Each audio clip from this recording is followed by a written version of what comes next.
The wilderness of the alpine forest beckoned me like a siren's call. After the grueling deal for my gas station, I yearned for an escape, a slice of serenity in a world that had grown increasingly chaotic. With my daughter Cassandra now 4 years old and my wife Olivia more than capable of handling her, I embarked on a half-month vacation in search of some much-needed me time. Nestled near a tranquil river, a small cottage became my refuge from the demands of everyday life. Here, I could immerse myself in the beauty of nature, spending my days hunting deer and my nights savoring hot meals of freshly caught fish by the campfire. The forest wrapped around me like a protective cocoon, and the silence was broken only by the rustling leaves and the occasional call of a distant bird. My soul rejoiced at the solitude, and I reveled in the simple joys of survival in the wild. Days turned into weeks as I honed my hunting skills, stalking the elusive deer through the dense underbrush. The thrill of the chase and the satisfaction of a successful kill filled my days with purpose. And as the sun dipped below the horizon each evening, I would lock up my cottage, secure in the knowledge that the forest held no secrets that could harm me.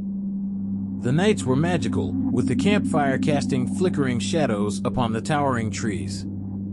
I would sit by the fire, the warmth seeping into my bones, as I indulged in the meat of the deer I had hunted earlier and the sweet taste of freshly caught fish. Life couldn't have been more perfect. But perfection, as I would soon learn, is a fragile illusion. It was on a crisp autumn afternoon when I returned from a particularly successful deer hunt that my idyllic retreat took a sinister turn.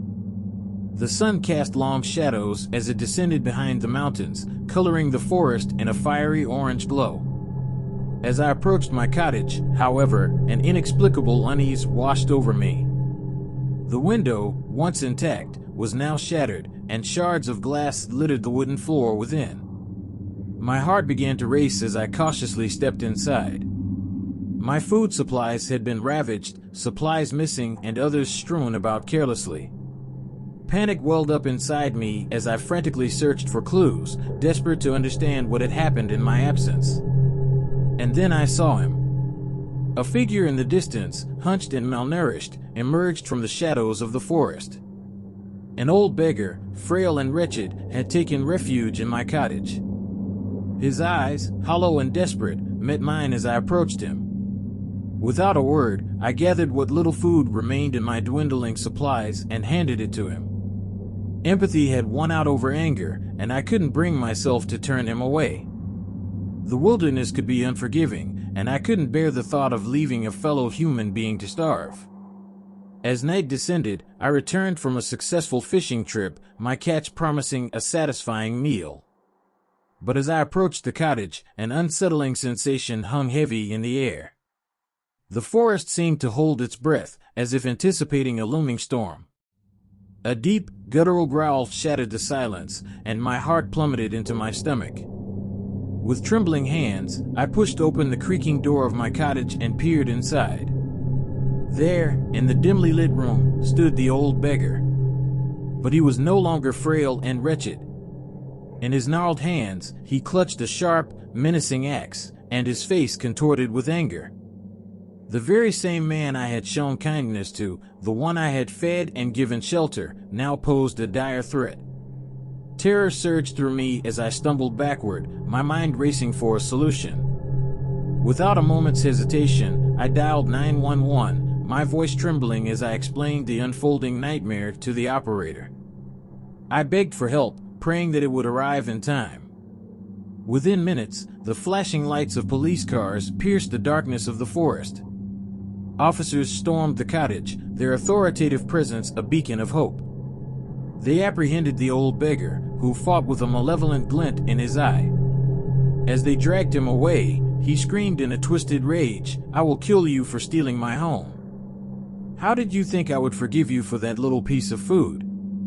I watched in stunned disbelief as the old beggar was led away, his threats echoing through the wilderness. The officers assured me that I would be safe now, but fear had taken root in my heart. With a heavy heart and a sense of dread that would never truly leave me, I hastily packed my belongings and abandoned the cottage in the wilderness. My idyllic escape had crumbled into a nightmare, and the haunting memory of that angry beggar would forever linger in my thoughts. I returned home to the warmth of my family and the familiarity of the bustling city. But the darkness of that isolated forest, the sinister transformation of a stranger I had shown kindness to, haunted me. It was a stark reminder that even in the most remote corners of the world, malevolence could find it. It was a decision we had been contemplating for years. Martha and I had been dating for nearly half a decade, ensnared in the whirlwind of our corporate lives. We yearned for an escape, an opportunity to break free from the suffocating routine and reconnect with nature. That's when the idea of a month-long hunting trip in the wilderness emerged, and we couldn't have been more thrilled. We packed our bags with hunting gear, provisions, and dreams of a secluded paradise. Our destination was a remote, wooden cottage nestled deep within the woods, next to a serene lake. It was the perfect hideaway from the chaos of our daily lives, a place where we could hunt, gather, and rekindle our love. The first week in the wilderness was idyllic. We roamed through the forests, hunting rabbits, birds, and deer. Our days were spent chasing game and gathering wild berries, while our evenings were reserved for cooking and enjoying the fruits of our labor. Nights were our sanctuary, lying beneath a star-studded sky, wrapped in each other's arms, whispering about our future, sharing tender kisses, and making love with the universe as our witness. It was as if we had found our own private paradise, far removed from the fast-paced, grueling world of our jobs. The tranquility of the woods and the serenity of the lake rejuvenated our spirits. But paradise can be fleeting. One fateful day, while we were stalking our prey in the woods, I felt an unsettling presence. A shiver ran down my spine as I turned to see a towering figure standing silently among the trees. He must have been at least 7 feet tall, and his stare was malevolent, devoid of any humanity. In his hands, he gripped a menacing chainsaw. I tried to speak to him, to understand his intentions, but my words faltered as fear gripped me. To my horror, 2 more giants emerged from the shadows, equally imposing and armed. One wielded a handgun and an axe, while the other held a rifle and another chainsaw. My heart raced as I realized the perilous situation we were in. The tallest among them began speaking in a voice that contradicted his menacing appearance. He assured us that they meant no harm, his demeanor oddly friendly, but it did little to quell the fear that had taken root in our hearts. Martha and I exchanged nervous glances and decided to cut the conversation short. We left in haste, retreating to our cottage, leaving behind the eerie presence of those gigantic strangers. Once safely back in our haven, we huddled together, terror gnawing at us. We quickly decided that we needed to leave this place and return to the safety of our city life. But nature had other plans for us that day. The weather turned abruptly, and a fierce storm erupted, lightning bolts splitting the sky. It became clear that leaving was no longer an option. As the night wore on, a cacophony of terrifying sounds pierced the darkness. We heard screaming, growling, the menacing hum of chainsaws, and the unmistakable crack of gunfire. Panic set in, and we called 911, desperation lacing our voices. The dispatcher assured us help was on the way, but the storm was delaying their arrival. We clung to each other for dear life, trembling in fear as the nightmare outside intensified. Hours felt like an eternity as the chaos raged on, the sounds of violence and brutality piercing our very souls. Finally, the police arrived, their flashing lights cutting through the darkness. We spilled our harrowing story to the officers, and they quickly fanned out to investigate.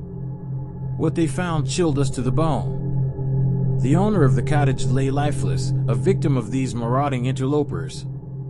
Multiple trees had been ruthlessly felled and taken from the forest, leaving scars in their wake. Worse yet, the bodies of several endangered species, their hides stripped away, lay strewn about. The chilling reality dawned upon us.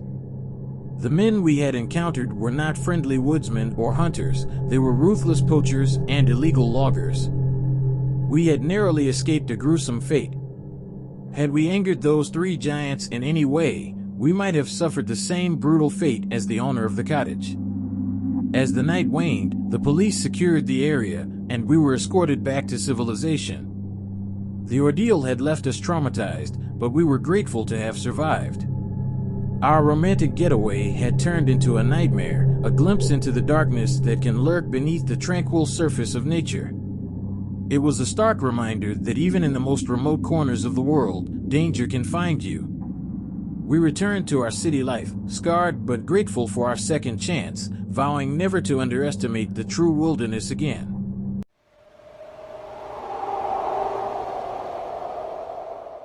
It was the summer of our second year together, and Sarah and I were embarking on a hunting trip, far from the familiar comforts of our college campus. Our love story had blossomed since she joined college, though we had known each other since 8th grade. It wasn't until we reached college that we realized the depth of our feelings for each other, after a few casual and failed relationships.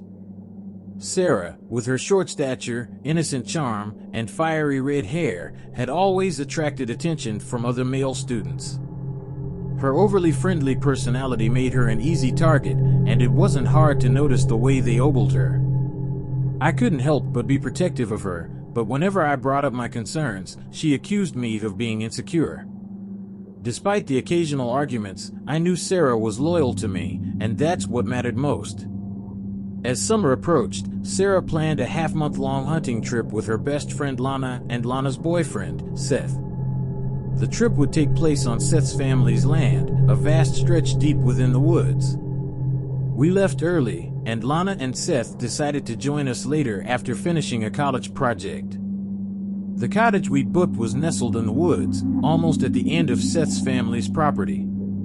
It struck me as odd that they entrusted the land to a local manager, but we didn't think much of it. The first 5 days were idyllic. Sarah and I roamed the wilderness, hunting, cooking, and strengthening our bond. We dreamt of our future together, lost in the wild beauty of the woods. On the 6th day, as we were stalking a deer, a gunshot pierced the air, followed by a haunting scream. At first, we brushed it off, thinking it was just another hunter. But the cries for help grew louder and more desperate. Without a second thought, we raced towards the cries, our hearts pounding in our chests. There, we found a tall, muscular man lying on the ground, clutching his wounded leg. His rifle had misfired, injuring him. Sarah swiftly tore off her top to fashion a makeshift bandage, wrapping it around his leg to stem the bleeding. As I helped her, I couldn't ignore the unsettling, lustful stare in the man's eyes as he watched Sarah's every move. After providing first aid, I hesitated to invite the man into our cottage, but Sarah insisted on helping him further. He thanked only her before disappearing into the evening. As the night descended, our argument escalated, culminating in the decision to end our relationship. Sarah accused me of being possessive and insecure, and as darkness enveloped us, we separated, our hearts heavy with sorrow. In the dead of night, the tall, muscular man returned, anger etched across his face. He began shouting vile threats, detailing the unspeakable acts he intended to commit against Sarah after he had killed me. Panic set in, and we barricaded ourselves inside the cottage. Sarah and I clung to each other, tears of fear and agony streaming down her face as the man continued his vile tirade. The relentless pounding on the door echoed through the cottage, sending shivers down our spines. Sarah dialed 911, and as we waited for the police to arrive, we clung to the last shreds of hope. The officers came just in the nick of time, wresting the man away from the door and arresting him. They thanked us for our bravery, revealing that the menacing man was a notorious drug dealer with a history of abuse. He had been arrested multiple times for mistreating his ex-wife, who had bravely divorced him. After that, he had turned to a life of drug trafficking, further spiraling into darkness. Sarah and I left the cottage as soon as the morning light crept through the trees. We informed Seth's family about the negligent manager overseeing their hunting land. Our relationship was patched up, stronger than ever. Sarah tearfully apologized for not understanding my concerns earlier, and I, in turn, promised to work on my insecurities. In the end, that harrowing night in the woods had brought us closer than ever before. It had tested our love and our resolve, and we emerged from it with a newfound appreciation for the strength of our bond. Together, we faced the darkest of shadows and emerged into the light, our love standing strong in the face of adversity.